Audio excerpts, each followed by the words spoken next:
সুপ্রিয় দর্শক বন্ধুরা, সবাইকে আন্তরিক শুভেচ্ছা ও অভিনন্দন। আশা করি সবাই ভালো আছেন।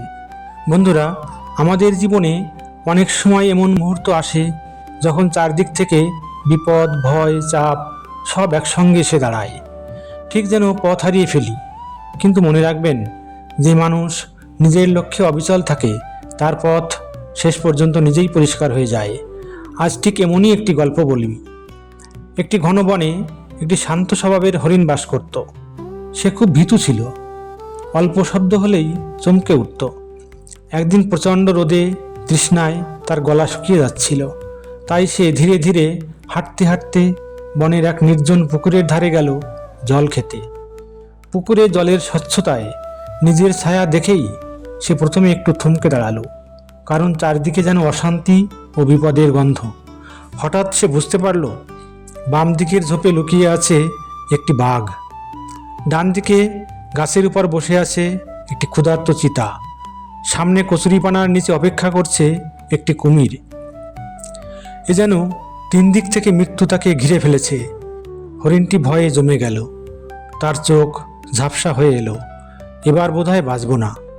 কিন্তু পরক্ষণেই তার ভিতর থেকে এক অদ্ভুত স্বচ্ছতা জন্ম নিল।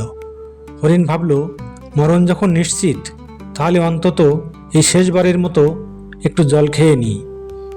ভয়ে ভয়ে মরার চাইতে মুহূর্তটি উপভোগ করাই ভালো। সে চোখ বন্ধ করে ধীরে ধীরে পুকুরের জল পান করতে লাগলো।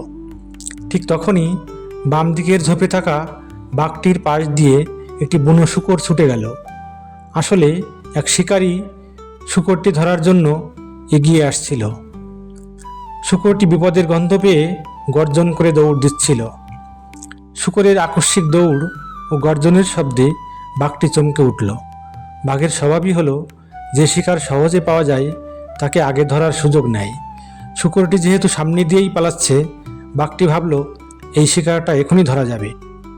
ফলে বাঘটি হরিণকে উপেক্ষা করে সেই শূকরের পিছু অন্যদিকে ছুটে গেল। বাঘের ভয় বা বিভ্রান্তিতে পালানো নয়, তার স্বভাবজাত শিকার প্রবৃত্তির কারণে সে লক্ষ্য বদলে নিল। এর ফলে হরিণের একদিকের বিপদ স্বাভাবিকভাবেই দূর হয়ে গেল। আর চিতাটি বাঘকে হঠাৎ দৌড়াতে দেখে ঝুঁকি মনে করে গাছ থেকে লাফিয়ে পালালো। বাঘের তীব্র দৌড় ও চিতার গাছ থেকে লাফিয়ে নামার কম্পন পুকুরের জলে পৌঁছে গেল। কুমির খুব সতর্ক প্রাণী, এমন কম্পনে সে বুঝল বড় কোনো প্রাণী কাছাকাছি। তারপর হরিণ স্থির থাকায় সে নিশ্চিত হতে পারছিল না যে শিকার ধরলে সফল হবে কি না। কুমিরের স্বভাব ঝুঁকি দেখলে ধীরে ধীরে জলের গভীরে নেমে লুকিয়ে থাকা। সে তাই নিঃশব্দে জলের কচুরিপানার নিচে অদৃশ্য হয়ে গেল।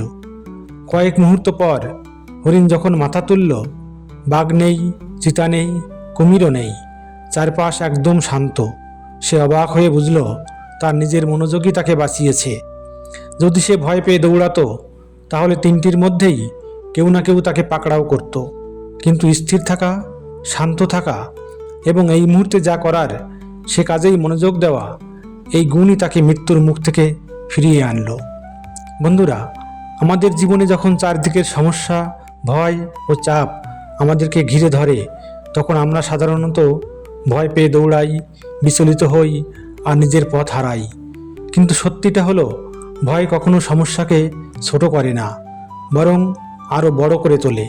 আর মনোযোগ ভয়কে ছোট করে সমস্যা দূরে সরিয়ে দেয়।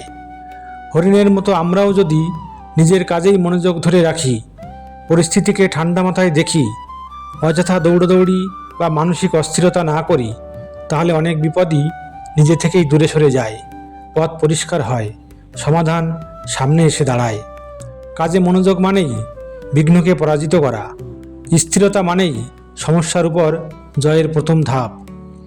বন্ধুরা, যদি ভিডিওটি আপনাদের হৃদয় ছুঁতে পারে, যদি জীবনের কোনো কঠিন মুহূর্তে আপনাকে একটু সাহস দিতে পারে, তাহলে আমাদের পরিশ্রম সফল।